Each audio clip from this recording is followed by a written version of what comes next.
गांव के बीचों बीच एक बड़ा बरगद का पेड़ था। उस पेड़ के नीचे हमेशा कुछ न कुछ हलचल रहती थी। बच्चे खेलते थे, बूढ़े लोग अपनी कहानियां सुनाते थे और महिलाएं वहां पर बैठकर अचार, पापड़ और तरह तरह की बातें करती। इस पेड़ ने कितने ही सालों से इस गांव को देखा है। इसकी शाखाएं हमारे जीवन की तरह फैलती गई हैं। पंडित जी, पेड़ तो पेड़ है, इसे कहाँ याद रहता होगा कि किसने क्या किया। अरे गौरी, पेड़ भी तो हमारे परिवार का हिस्सा है। ये हमारे दुख सुख का साथी है। एक दिन गांव में एक अजनबी आया। उसका नाम रोहन था। उसके कपड़े और चाल ढाल से वह शहरी मालूम पड़ता था। गांव वालों को बड़ा अचंभा हुआ। नमस्ते, मैं रोहन हूँ। मैं इस गांव के बारे में बहुत कुछ सुन चुका हूँ और यहाँ की सादगी का अनुभव करना चाहता हूँ।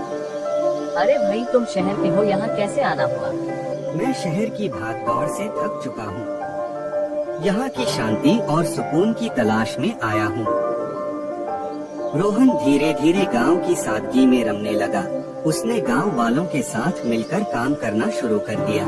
एक दिन वह खेतों में काम कर रहा था। रोहन भैया, आप तो बड़े मेहनती निकले। राधा, यहाँ का काम करने में जो सुकून मिलता है वो कहीं और नहीं मिलता।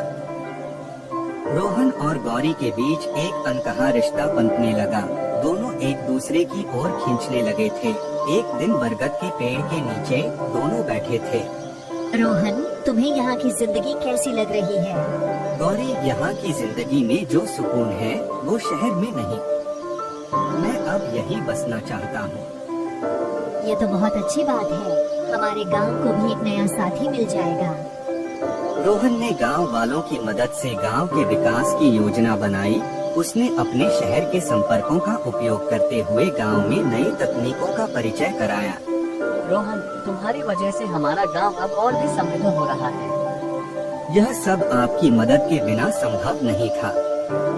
हम सब मिलकर इसे और भी बेहतर बनाएंगे। गांव में खुशहाली लौट आई।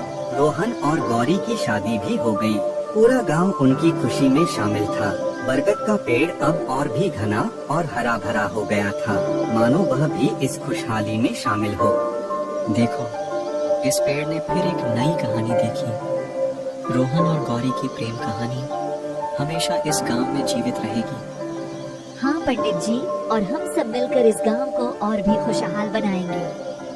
इस तरह रोहन और गौरी के प्रेम और मेहनत से पूरा गांव एक नए युग में प्रवेश कर गया। बरगद का पेड़ हमेशा की तरह इस गांव की कहानियों का साक्षी बना रहा।